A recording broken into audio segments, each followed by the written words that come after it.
Welcome my dear students to our physics class.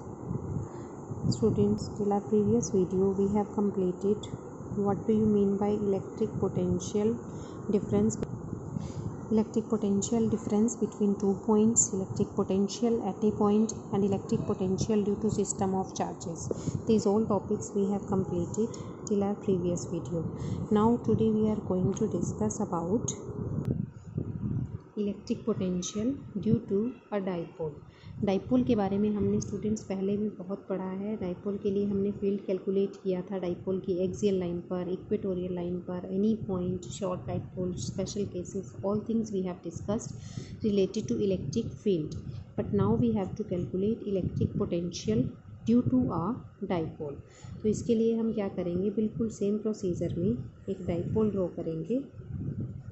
A B एक dipole draw किया, negative Q, positive Q, this is centre of dipole and any point हमने P suppose कर लिया and we have to calculate electric potential at this point P.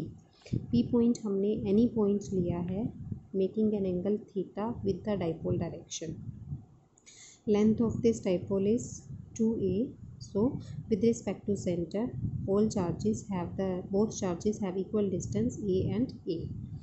Now P point पर हमें potential find out करना है and potential we know that it is a scalar quantity. So total potential at point P will be equal to charge due to A plus potential due to B.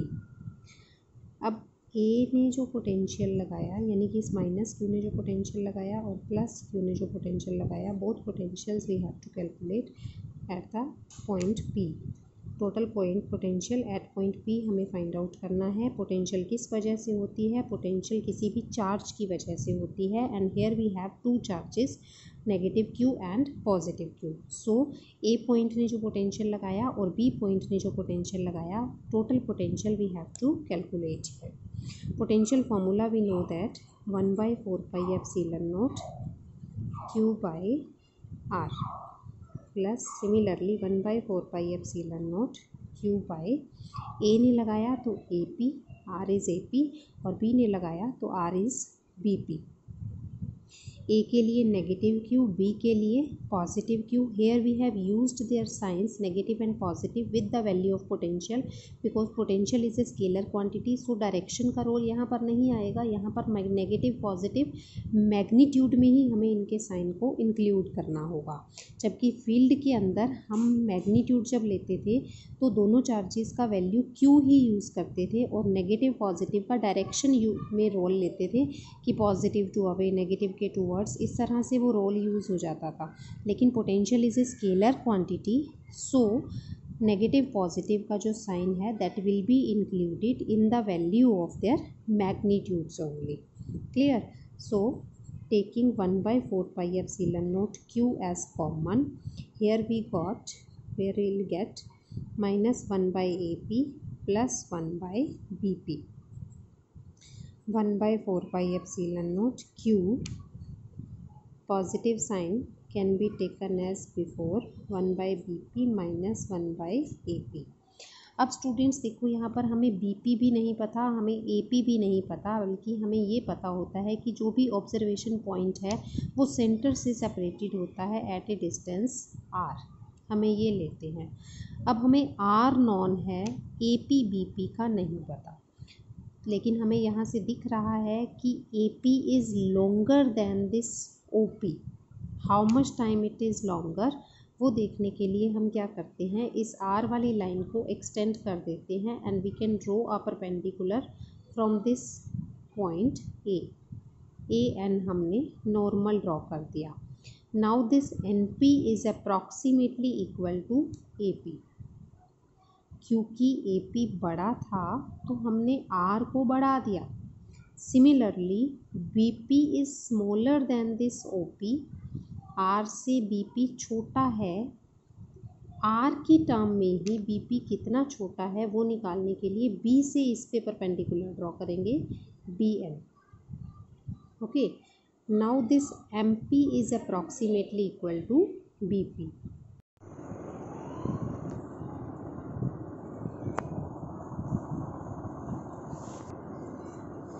Now it is clear that this AP is approximately equal to NP, means R plus ON.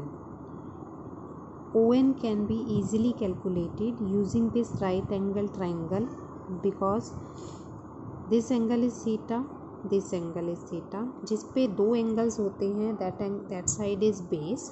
तो base हमें calculate करना है. This thing we know, means hypotenuse हमें पता है, base हमें calculate करना है. Okay, so this thing can be calculated. और OP हमें नॉन है, तो R plus ON becomes equal to AP. Here we can write AP is approximately equal to NP. That means NO plus OP. That means OP का value है R, NO का value हम निकाल सकते हैं using this right angle triangle. NO is base upon hypotenuse cos theta, so base will be equal to A cos theta. So NO can be written as A cos theta. या सीधी सी बात simple भी देख सकते हैं कि ये value side का A है, जिधर थीटा बन रहा है उस साइड पे कॉस कंपोनेंट आएगा और परपेंडिकुलर कंपोनेंट साइन कंपोनेंट आएगा, ऐसा भी बोल सकते हैं. So AP is calculated here R plus A cos theta. Similarly, we can write BP is approximately equal to MP, and MP can be written as OP, means R minus OM. R minus OM. R minus OM का value same उसी right angle triangle से निकालें, तो A का जिधर theta value बन रहा है that side will be cos component. So again OM is equal to A cos theta. So we got it here. BP जो है स्मॉल था तो वो आ गया R minus A cos theta. AP longer था तो R plus A cos theta. Both sides are calculated. Now we can put these values here. 1 by 4 pi epsilon naught Q. BP small था तो R minus A cos theta minus 1 upon R plus A cos theta. Now taking LCM in this bracket, A minus B, A plus B, it will become A square minus B square. Using the identity R square minus A square cos square theta. और ऊपर देखें तो क्या आ जाएगा, R plus A cos theta minus this term R minus A cos theta. Clear? Now solving it, we get 1 by 4 pi epsilon naught Q R plus A cos theta minus bracket जब खोलेंगे it will become R plus A cos theta. R plus A cos theta upon R square minus A square cos square theta. Now R minus R cancelled out. 1 by 4 pi epsilon not Q, अंदर क्या बच गया हमारे पास, A cos theta plus A cos theta 2A cos theta upon R square minus A square cos square theta. Now Q into 2A, it becomes equal to P. So 1 by 4 pi epsilon naught P cos theta upon R square minus A square cos square theta. This is the potential at point P due to this electric dipole. Okay, so this formula also we have to remember. Now we can do its special case also, कि अगर हमें potential calculate करना है at the axial line of this dipole. अगर article name से ही आता है कि एक्सियल लाइन पर करो या इक्वेटोरियल लाइन पर पोटेंशियल फाइंड आउट करो, देन तो जैसे आर्टिकल आता है हमारे पास कि एक्सियल लाइन पर पोटेंशियल कैलकुलेट करो या इक्वेटोरियल लाइन पर कैलकुलेट करो, तो हम डाइपोल वाला स्पेशल केस करेंगे. If this point is lies on the axial line of this dipole then theta becomes 0, and if it point lies on the equatorial line then theta becomes 90 degree.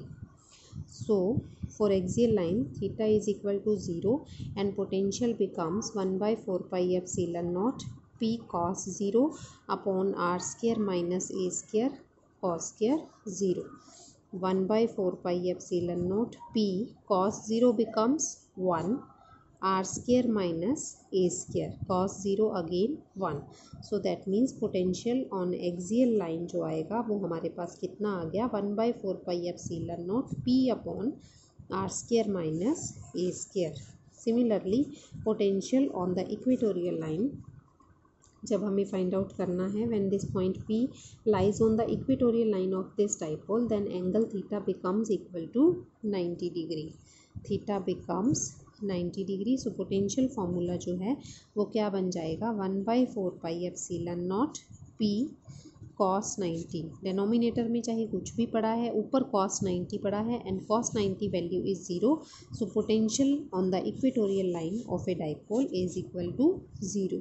So axial line का formula, equatorial का formula, at any point का जो ये formula है, these all three formulas we have to remember. Okay, तो potential वाले formula में हमें यहाँ पर दिखता है कि पोटेंशियल जो है that is inversely proportional to R square for the case of dipole. जबकि जो potential due to a point charge हमने किया था कि potential is inversely proportional to R. Point charge का जो पोटेंशियल था 1/4 pi epsilon naught Q/R जो हमने कल डराइव किया, प्रीवियस लेक्चर में डराइव किया, उसमें इन्वर्सली प्रोपोर्शनल टू R था. लेकिन डाइपोल के केस में it will be inversely proportional to R square है. जैसा कि हमने फील्ड में भी पढ़ा था कि फील्ड जब हम पॉइंट चार्ज का निकालते हैं that varies as inversely proportional to R square, but for the case of dipole it varies as inversely proportional to R cube.